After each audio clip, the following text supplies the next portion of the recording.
Welcome, ladies and gentlemen. We are here in the Nonsense Garage, ripping off some Stacking Pennies, and it's just not a normal band of characters. I'm joined by the normal band of characters. To my right, front tire changer Ryan Blaney's Ford Mustang, Ryan Flores. Yo.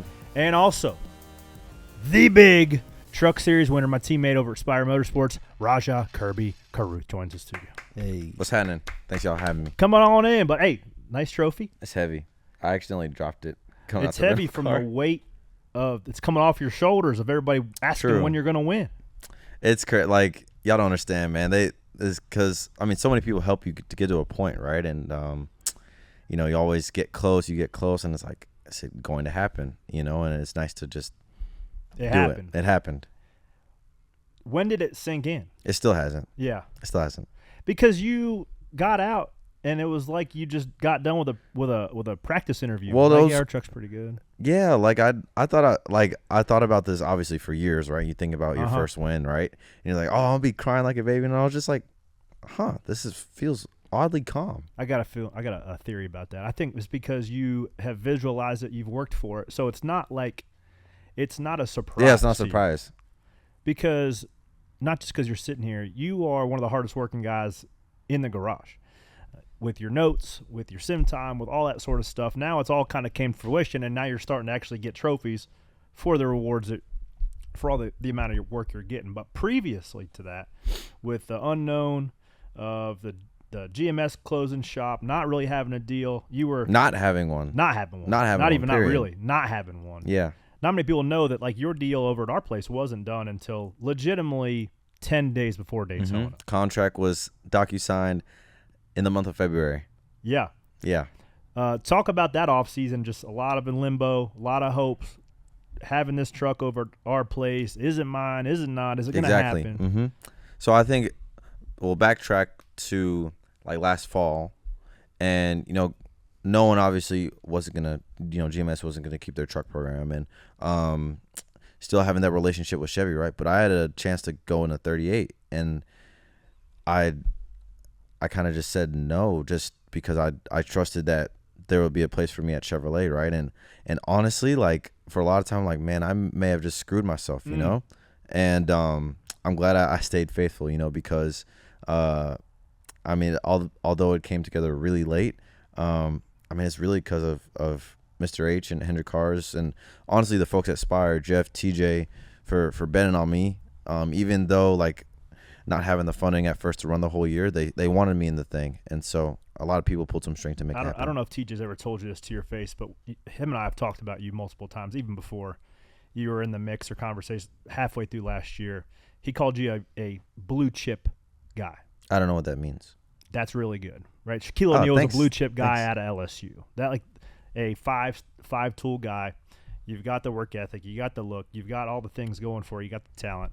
And he wanted to be putting a deal together with you, and just with your journey with Alpha Prime, with all these stuff, your NASCAR career kind of developed, like, within the last 16, 24 months, right? You get a couple partners, you go to this middle tier, bottom tier Xfinity deal, and it was a struggle, right? Then you could probably get in your head. So what was the confidence level like trying to go compete for wins? It was hard because, like, I left the ARCA stuff. Like, I lost the championship, and I was leading laps, I was running up front, then changed crew chiefs in the middle of the year, stuff going on behind the scenes, and I really was like, I didn't sell myself short thinking I was going to go and set the world on fire and that stuff, because it wasn't that. It wasn't a Cup affiliate team, right? But it was hard because you go from, like, running up front and, like, man, like, a good day is to finish 20th if nobody crashes. A good day is to finish 17th or that's 15th, Yeah. And, like, waking up and going to the racetrack and knowing that's the reality was hard. So I don't know. Like, I just reminded myself of my why of, like, driving the car is fun, right? And, all the other stuff is great.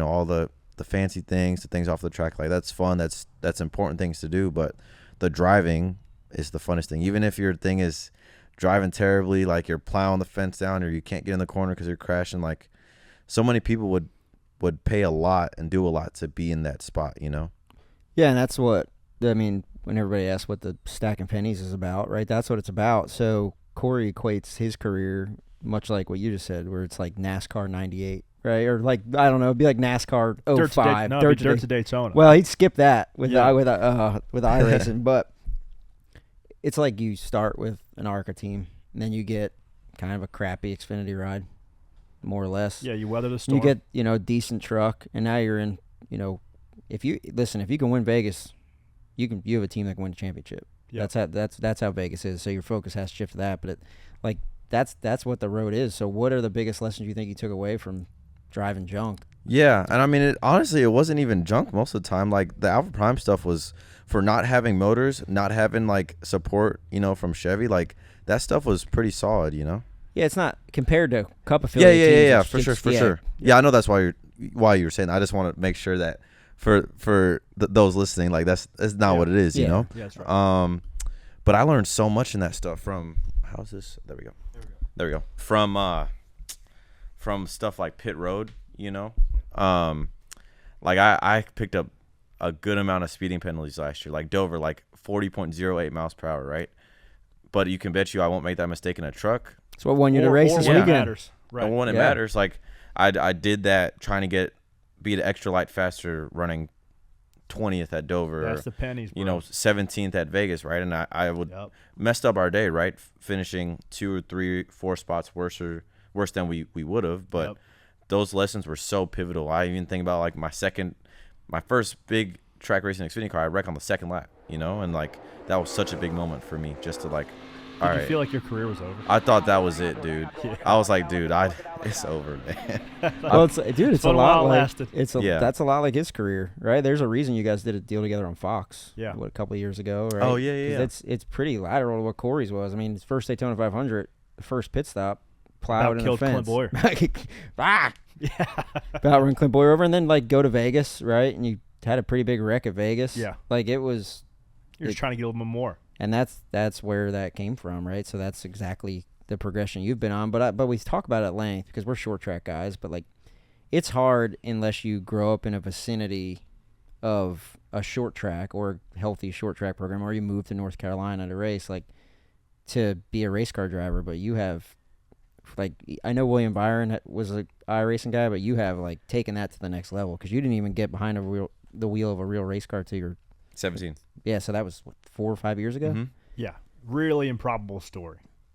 How does it feel? I mean, I know you feel like you have a ton left to do in the sport, right? You're just starting, but it's got to feel pretty cool to just see how you are this week, even, right? It's just a relief, honestly, because you dream about it since you're like this tall, and you always wonder like, oh, am I going to be able to even get to this point? Like, what is it going to feel like, And then you get your foot in the door and it's like, oh, this is way harder than I thought it would be. And then the success doesn't happen immediately. Then you're just like, man, like I've dreamt of this. Am I even meant to do this, So it's just a sense of relief, right? Like Grant asked me this morning, how's it feel? It's just like a sigh of relief, like playoff spot, but it above all, like I put it together. So. Do you feel like there's extra pressure? You're the third black driver to win in the top 3 series. Is that a whole nother level of expectation? Yes and no. Tell me about for sure, because it's like, it's not like it's a part of me, right? And I honor it, I cherish it, and it's a part of my personality. It's how I grew up, At the same time, that also is not just, that's not a character trait to an extent, like, and so that's like. It is a little, I don't want to say pressure, right? Because the ultimate pressure is to perform. That's right. And do the best that you can and do the things during the week to be the best race car driver on Fridays and Saturdays. But honestly, I think about that all the time because I know the amount of people that are watching me. I know if I do good, the press that's going to happen. I know when I don't do good, the stuff that's going to be talked about. So I think about that all the time. And honestly, I take that as like a feather in my cap sometimes because it's like, man, like, if I do good, like I can really help the sport. And I honestly, I love that because it's like, I mean, I grew up playing basketball. I grew up running track, like that stuff where people look like me, like you don't think twice about it. Right. But I know like if I can do good in NASCAR, like I can help the sport like so much because the people that I grew up with and like a lot of my friends and in that world, like this is a completely different industry for them. So I know I can just help a lot. Yeah. That's the big deal going back to the iRacing stuff is like, a Kobe Bryant, right? A kid from Philly can go to the basketball court and practice. If you want to play baseball, you can go to the baseball field and practice. If you want to race, you couldn't do that in the past, right? So that's a whole nother level to who you are as a person, not just being, a black driver, but coming from iRacing, opening more doors for other people to be able to do that. A kid that doesn't, that lives in inner city or lives out in the country, not close to a racetrack, they can become a race car driver because of the work they put in on that. But okay, so you've gotten your first win now. The goal is not just to win races, it's to be a champion. So you let it sink in. Now you're locked in the playoffs. When's the focus turn to building points and win the championship? I mean, it starts right today. I mean, we show up in the mornings, we have our post-race stuff, and we just go from there, business as usual. For me, my focus lies on the tracks that I didn't do good at last year. I think about Richmond. I think about Martinsville. I think about Coda a little bit. I know my strengths, Bristol, the 1.5 miles, Darlington, the concrete places. I know that's kind of, I got to hang out at that stuff, but I got to work on my short track stuff. So that's kind of where my focus is. Because I know the stuff I'm going to be in is fast. It should be fast almost every week. So I have to step up to the plate where I know, like KB said in the comm meeting last week, is you fix you, then you tell the guys how to make the truck better, but you fix you. So that was a holy cow moment for me. Yeah. Yeah, that's right. So you mentioned Kyle Busch in the comp meeting last week, but there was others. There's also a clip post Daytona of Bubba grabbing you, right? That got a little bit of traction, right, wrong, or indifferent. SVG sat in this chair last week, and we talked about just some guys who have helped mentor him, right? Because right now, everybody's got something to say. This is what you should do. This is what you shouldn't do. But who are those couple guys that okay, their opinion really matters, and this is what I'm going to apply to my career going forward? I mean, I think about you. I think about Ross, Bubba, because y'all have been there since I was racing ARCA and late models, and I remember you sending me your K&N notes from when I was going to Dover for the first time and Phoenix and stuff like that. So that's a really good point because a lot of people want to help, right? But sometimes it's too much information because they're not necessarily paying attention to what you have going on. Not saying that's a bad thing, but they're just not kind of plugged into the stuff that's going on in your world. So it's been helpful for a lot of you guys that obviously you're not looking at every race at every single moment, right? But you have a sense of what's going on and where we're at. Because I know that it's the same for Nick, same for Taylor. You look at Zillage or Katie and a lot of the other Chevy guys and guys and gals, I should say. Is there a little bit deeper of a bond though between you and Bubba, knowing that you're up against kind of the same headwinds in the sport? Yeah, I think. I mean, a lot of the conversations we have, it's cool because it's you get it, know. And so that's really nice. And obviously we do a lot of things together for NASCAR, whether it be conferences and things of that sort, which I mean I never mind, right? It's cool to talk about the sport, but it's nice. It's just you get it. So that's exciting, man. I'm pumped. I'm super pumped for you. I'm glad he's doing it at our place too. I guess I got a question. What being in DC, Grant, you might have talked about this at length, but I don't know. I've never heard you talk about it. What made you decide on being a race car driver? So I was born in Atlanta, but I went to school in DC, so I'd say I grew up there. But so I watched the Cars movie, obviously, but my dad. Are you a product of Lightning McQueen right I'm now? a product of Lightning McQueen. Let's go. The Cruz Ramirez story in real life. No, you're more of a Jackson Storm, bro. Not even Cruz Ramirez. Okay. Yeah. Yeah. Little diversity angle coming in. A little bit underdogish. Underdogish, exactly. Yeah.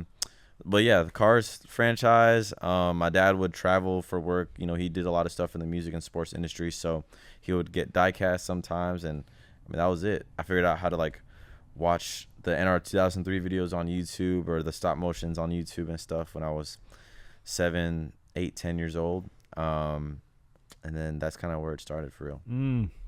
Love what that. What do you think 21-year-old Rajah is telling 13-year-old Rajah right now? Nothing.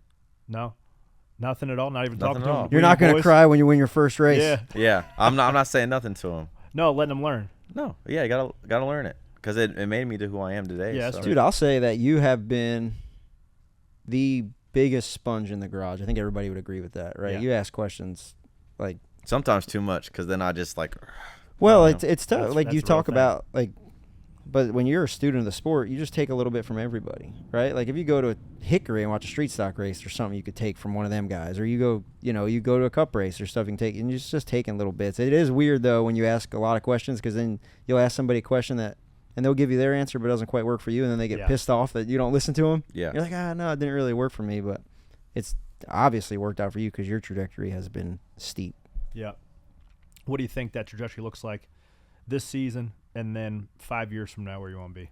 I don't think it would be fair to look 5 years, to be honest. Yeah, but I think internally, but you got to know where you're going. right? Obviously, you like to be racing on Sundays, right? That's the goal. But I can't get there if I don't put together a full season in this stuff, right? So that's what's where that look like week to week now? I mean, just doing the same things and adjusting minor things. I think it's also a good feeling to start the season this well because, like y'all know, you do so much work over the winter, and it's so easy to just have a gut punch. Like you get to Daytona and like I think about cars and get wiped out 6 laps into the race, or Harrison, and then Atlanta like wreck on the second lap of the race, So it's I think for me, it's just adjusting little things. Like I said, putting a little bit more emphasis at, COTA, Richmond, Martinsville, Gateway, places that I didn't think I was that strong last year, and just not letting my guard down for the places that I know I've got a good, handle on too. I think is important. That's such a great point because I'm sure you get that. It sounds like you get that question a lot, but yeah, you're in the fire right now, right? So if you try to focus on 5 years from now, you need to be focusing on the next 5 weeks, like that the next 5 weeks and the next, yeah, that's right. like we talked about how you win this championship. Because if you win this championship, it sets you up for the next 5 years. Yeah. So that's great point. Last year, I was too focused on like the next thing, like I needed what's the next deal? Like, am I gonna try to get the 9 or where I need to be here? And I think that just kind of diverted where my focus needed to be. Yeah, too noisy. Got to get rid of that noise, bro. Yeah, and if you don't take care of what's right in front of you, what's There's down no the road, point. you're never going to get there. Yeah, exactly. Yep. Love Well, that. I know you got to hit up the road to our place for a post-race cop meeting, but first time on the show, you don't get to leave that easy. Your second time on the show. Second time. First time is a dub winner, though. Let's go. So 3 questions. We're going to add a 4th. I believe you answered, but if you had one race car and one racetrack the rest of your life. You remember my answer? No. It was the 2009 COT at Homestead. COT is a left field answer for sure. I was 2009. Is that the wing? With the wing. Oh, with the dang. wing. Just I grew up on that. Box. Most embarrassing moment at the racetrack? Ooh, man, I got a couple. Let's talk about the one this weekend, though. You said you didn't even try to go in the grass. And oh my gosh, dude! So basically, I tried to do like the Logano burnout that he used to do. Just sling it. Just sling it, yeah. And I think I just didn't match it right with like my shifting and stuff. And I'm like, oh no! As soon as I got in the grass, I just like lifted and pushed the clutch in. So I'm like, this is like just a truck race. Like, let me not destroy the grass. Oh, you did some yard work for yeah, sure. Do they tell you? Jimmy in the maintenance cabin was nobody talked to me. They don't tell you like in the driver's meeting, like, hey, no, stay off the grass. It's a little bit of. We're gonna see that. Thing. We're gonna see that in the next email before. Or the next place we have grass. Texas. They told Corey that once at Bowman Gray Stadium. Oh, the first thing I did was yank a left into a rip the nose off. He ripped the nose off the car. My car. dad was more pissed off about me ripping the nose off than he was winning the race. Yeah. Question number 3: what is your first racing memory? I think about, so there's my first race I went to at 12, nationwide race at Richmond. You may have been in that race in the 98, maybe, and 14. Maybe. No, not Richmond. Not Richmond. No. I remember watching the 2009 Carfax. It was the nationwide race that Brad won against Vickers and KB. That's probably my earliest racing memory. Did somebody tell me you dropped this? I dropped it coming out of the rental car. It was not my fault. Oh no. It was not my fault. So basically, we had to park our rental cars at like a different place. So like my door, like I went to move it and the door swung open because it like how windy it was. Oh my gosh. And then it was so windy, and then down it came. I was like, gravity. Yeah, it got a little something right here. I'm just glad my toe was under because this thing's pretty heavy. I'll save a story. I dropped a sway bar on my toe at South Boston for a later. Oh, date. Bro! Like not the not the arm. I'm talking the a whole 2.5 inch, The heavy inch and ones. 3/4 bar right on my toe. Right, just Took a on drill the- bit right before qualifying and drilled the nail, so let it leak out. It freaking hurt, bro. Last question. We're gonna add this one for this year. all right. In what ways do you stack pennies? By showing up every day when it's hard, because like it's a lot of times where I start my days every day going to Josh's at 8:00 in the morning ish, and there's a lot of days where I'm like, man, I don't want to get up, but just going and just even if I don't feel great, just giving all I got that day, but also like not doing too much, because I think it's very easy to like just like try to go and burn yourself out, but like if you're feeling like, oh, I'm only 70% today, well, just do your best to your 70%. So Yeah. just showing up, and that's it. It's not. I said this a couple of times. Like it's nothing special about me. It's just I just care a lot and try. The That's it. difference between the good ones and the great ones isn't That very is- much, buddy. Yeah, that's. That is special. Yeah. Right? Knowing it, doing it's the hard part, man, and you're doing it. 1 week at a time. Congratulations on your first career truck win. Many more to come. Thanks for joining us in studio. Thank you, Rajah guys. Caruth, Appreciate ladies you. and gentlemen. Thank you. Invite us to the banquet if you win the championship. It'll be a pretty We're fun calling party. it here. All right. That 71 truck's going to be a force this year, ladies and gentlemen.